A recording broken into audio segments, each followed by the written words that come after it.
Hey folks, Doug Blake with Body Design University. In this video, I want to help you to understand the function of the rectus femoris. Now, remember, that's one of the four quadricep muscles. Technically, it is, I guess you would say, the most anterior of the four. It basically sits up in front. You've got your vastus medialis, medial, right to the side on the inside of the femur, that department of the leg. The vastus lateralis, so medialis, medial, inside. Lateralis, vastus lateralis is on the outside. And then the vastus intermedius, right?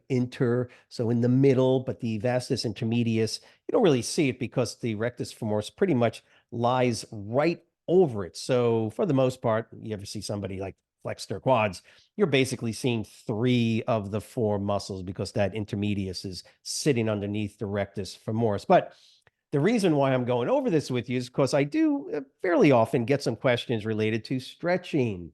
And that's the key here, is trying to understand the rectus femoris, particularly when you're doing a quad stretch. And there's some interesting ways to utilize this information to help get greater flexibility when you're doing like a quadricep stretch, or like a one leg and you pull your foot up behind you.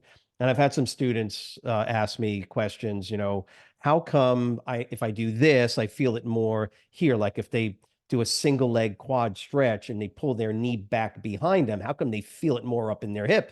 And my answer is, well, you got to go back to the kinesiology of the rectus femoris, or at least biomechanically what's going on. And that's where this video comes in. So try to make it as simple as I can, because you'd be surprised at how many folks out there are not sure exactly about the functioning and kinesiology of the rectus femoris. Now, remember, I told you it's four quadricep muscles, hence the term quad means four. But the rectus femoris is unique in that it actually crosses over two joints. Now, those other three vastus muscles, the vastus medialis, lateralis, intermedius, those guys only cross over the knee joint.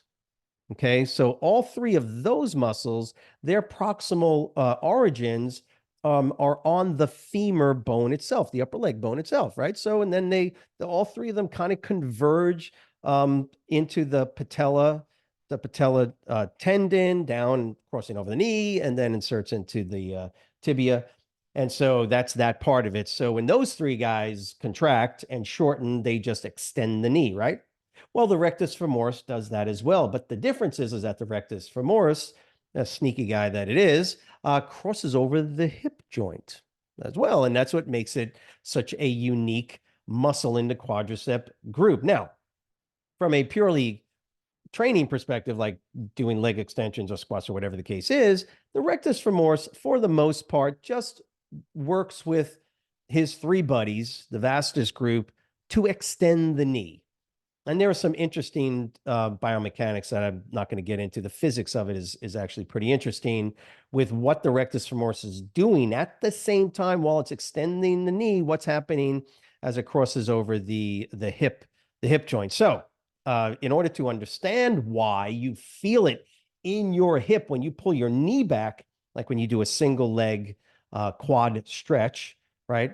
You have to understand that the rectus femoris inserts with the other three vastus muscles over the knee. So that's where it inserts and works over the knee to extend it. However, unlike the three vastus muscles, its origin, or the most proximal part closest to the midline of the body, actually crosses over past the femur itself, crosses over the hip joint itself, right? So you have what's known as the acetabulum, and then the what's known as the inferior iliac spine. So if you look at let's just take a look at your pelvis, right? So if you think of your pelvis as, you know what I'm talking about, right? With the two sides, and that's your pelvis. Well, and then your leg bones are down here. Well, your rectus femoris crosses over the hip joint and attaches into what we call the inferior, or the lower part, right? So the spinous process of the hip joint, or the ilium. So that's called the ilium. So the iliac, right? So the iliac crest or the iliac spine, which is on the technically the side of the hip bone itself, right? Um, your ilium. So that's the spinous process.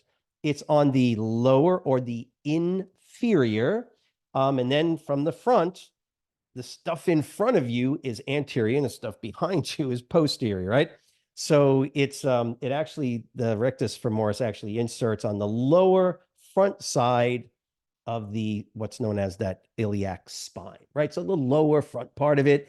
So basically it acts as a hip flexor. Now, think about this for a second. If I shorten that muscle, right? If I shorten it, I not only extend the knee, but I flex the spine. So it works with the iliac, iliopsoas, excuse me, the psoas and the iliacus muscle. So we call those the iliopsoas complex. So they're like the main flexors of the hip. But boy, let me tell you that rectus femoris can be a really powerful hip flexor as well. Okay.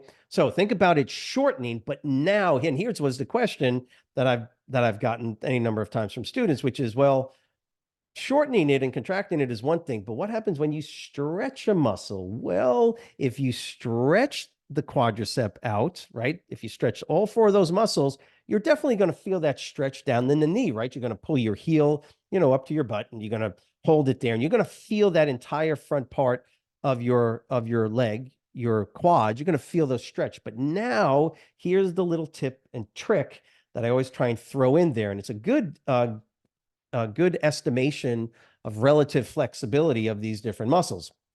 And so what you do is you pull your knee with your foot already pulled to your butt, to your glute.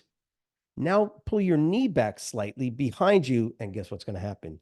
And if you do this, where you're going to feel it. You're going to feel it go up further to the hip. Why? Because that proximal component, that origin, the origin of the rectus femoris is now being stretched even further.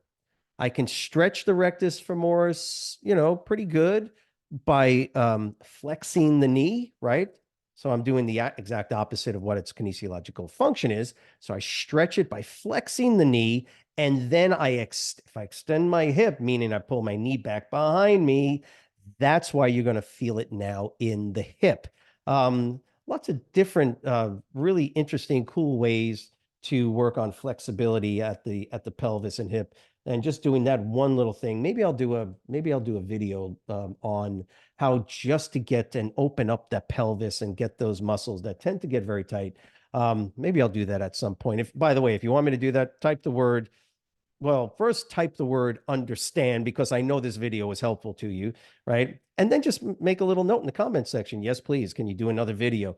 Let me know if I can be of more assistance in that from that perspective. Okay. So if this was helpful, type the word understand. And in the description box is a link to help you to become a certified and qualified personal fitness trainer. That'll take you to the Body Design University site. Go ahead and click on there. If you have any questions, please let us know. By the way, give us a thumbs up, give us that like. It's great. It's very helpful. Make sure you subscribe to the channel as well. Let us know how we can be of assistance. Have a great week. See you next week. Bye.